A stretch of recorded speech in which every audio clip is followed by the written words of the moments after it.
YouTube के ऊपर भी हम बातचीत करते हैं। बिस्मिल्लाहिर्रहमानिर्रहीम। अजीजा नेमन, आपको आपके भाई आदिल राजा का सलाम पहुंचे। मेरे पास कुछ ब्रेकिंग न्यूज़ पहुंची हैं। मैंने कहा आपके साथ शेयर करता चलूं। इंतज़ार करते हैं हम सिर्फ 1 मिनट तक कि हमारे साथ जो है वो लोग ज्वाइन कर सकें। मैं इस वक्त अपनी लाइव स्ट्रीम पे यूट्यूब पे आपसे मुखातिब हूँ, और इसके साथ साथ मैं फेसबुक के ऊपर भी लाइव हूँ इस वक्त, और आप लोगों की जो बातें हैं वो मैं सारी सुन सकता हूँ, देख सकता हूँ। वालेकुम अस्सलाम हसन मेमन, आपका, आप लोगों का, मुकेश भाई, इस्माइल बलोच भाई, हमजा अवान, तला खान, आपका, आपको भी बहुत बहुत शुक्रिया, आपकी मोहब्बतों का बहुत शुक्रिया। फेसबुक और यूट्यूब जब आप इकट्ठी कर रहे हो तो ऑडियंस में फ़र्क ये होता है कि फेसबुक पे ज़्यादातर हार्ट, स्टिकर, सल्यूट्स चल रहे होते हैं, और जो है यूट्यूब उसके ऊपर कमेंट्स ज़्यादा चल रहे होते हैं। मेरे ख्याल में ये ऐप का डिफरेंस है, किस ऐप के ऊपर आपको क्या चीज़ जो है वो मिल रही है उसका डिफरेंस होता है। नहीं तो मेरा नहीं ख्याल कि इतना इशू है दोनों के अंदर।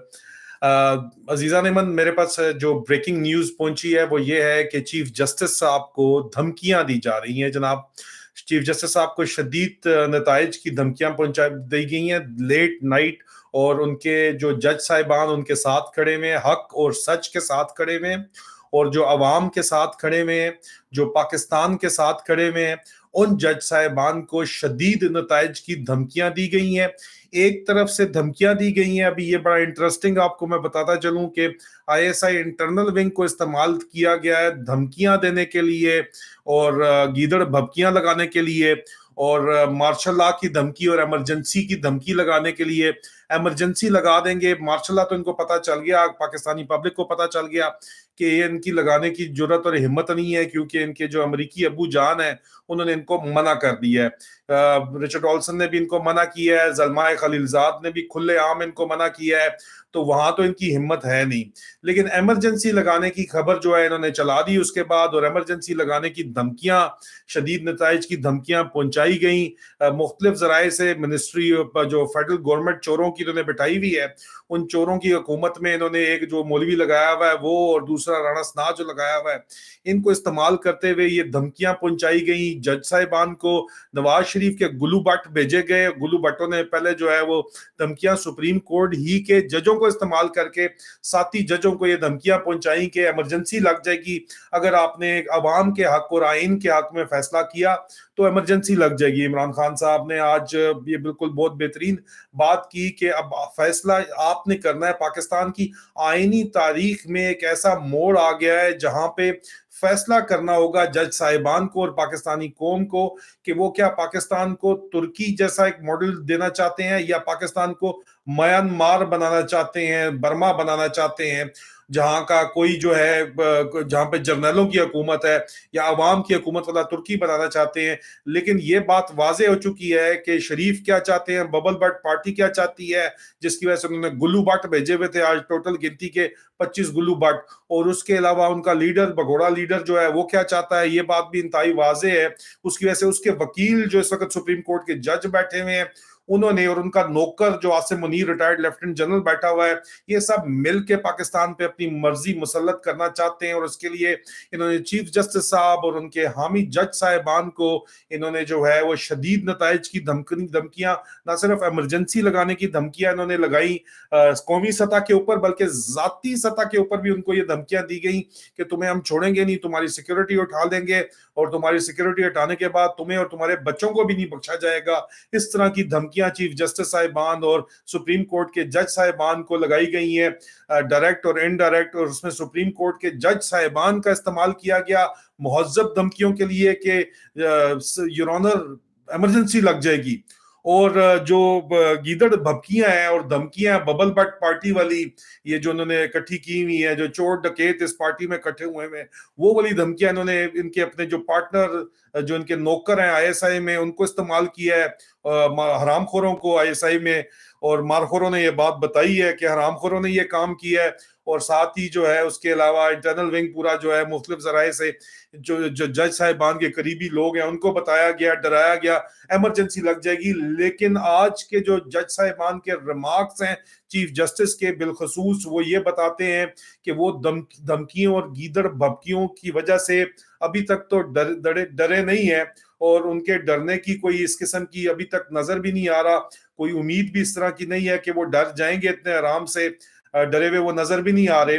और उसकी वजह वाज़े तौर के ऊपर ये नजर आ रही है अजीजान मन के पाकिस्तानी अवाम खुल के चीफ जस्टिस का साथ दे रही है। चीफ जस्टिस साहब ने आज अदालत में जाके रिमार्क्स दिए कि हुकूमत ने उनको ऐसी कोई वजह नहीं बयान की कर सकी, तसल्ली अदालत की नहीं करा सकी जिसकी वजह से इलेक्शन को मुलतवी किया जा सके। ये बात उन्होंने कही है। उन्होंने कहा कि अगर फौज बिजी है तो फौज के अलावा जो है वो नेवी और एयरफोर्स को इस्तेमाल किया जा सकता है, सिविल आर्म फोर्स को भी इस्तेमाल किया जा सकता है। और अब जराए ये दावा कर रहे हैं, खामोश मुजाहिदों का ये दावा है कि क्योंकि फैसला सुप्रीम कोर्ट का महफूज हो गया है, जज साहिबान ने ब्लैकमेल होने से अब तक इनकार कर दिया है, तो अब फैसला लिखे अनाउंस करने से पहले दौड़े लगी हुई है शदीद किस्म की। DG C major general Faisal Naseer उर्फ डर्टी हैरी की, और उसका जो पुर्जा sector commander Islamabad central brigadier Faheem Raza, जो इस्तेमाल सुप्रीम कोर्ट के मैटर्स को देखता है और मीडिया को देखता है, उसकी दौड़े लगी हुई है कि किसी तरह ब्लैकमेल किया जा सके। बिल्कुल उसी तरह ब्लैकमेल किया जा सके जिस तरह ब्लैकमेल करके जो कायम मुकाम स्पीकर कासिम सूरी का फैसला जो है उस रद्द कर दिया गया था।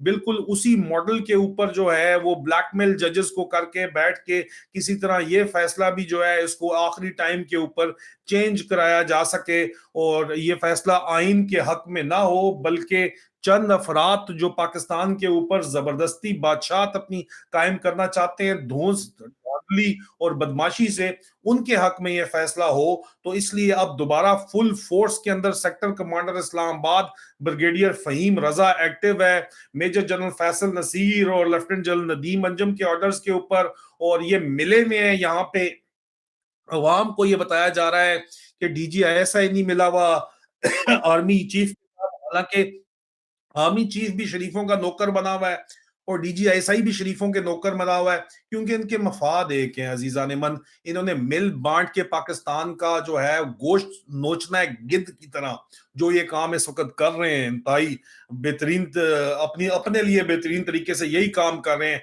गोश्त नोच रहे हैं। DGISI जो है वो ऑस्ट्रेलिया में मेलबर्न में अपनी जायदादें खरीदना चाहता है। बबल बट पार्टी इसी चक्कर में है कि चलो हम सिलेक्ट हो जाएंगे, शायद हम इलेक्ट नहीं होंगे, हम सिलेक्ट हो जाएंगे। वो इस चक्कर में बीच में जंप मारी हुई है उसने।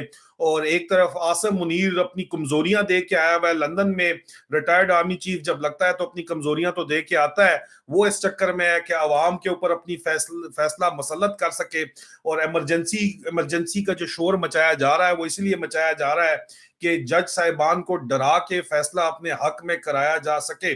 अब इमरजेंसी इस फैसले के नतीजे में अगर लगती है तो उस बारे के अंदर तो कुछ नहीं कहा जा सकता, क्योंकि 12 महीने से पाकिस्तान के अंदर सॉफ्ट मार्शल लॉ तो लगा हुआ है, आगे नहीं कि चोर हुकूमत बैठी हुई है, पीछे तो GHQ चला रहा है सब कुछ। ये तो पूरी दुनिया को पता है, सिर्फ पाकिस्तान को नहीं पता। और अब आगे चल के अगर आपको ये नजर आएगा कि ये कोई थोड़ी बहुत यहाँ पे इमरजेंसी दोबारा अलग ऐलान लगाना चाहते हैं, तो वो पहले भी लगी हुई है, बाद में भी लगाएंगे तो खुद मजीद नंगे हो जाएंगे। और इमरजेंसी को भी सुप्रीम कोर्ट रद्द जरूर कर सकती है, ऐसी बात नहीं है कि सुप्रीम कोर्ट उसको रद्द नहीं कर सकती।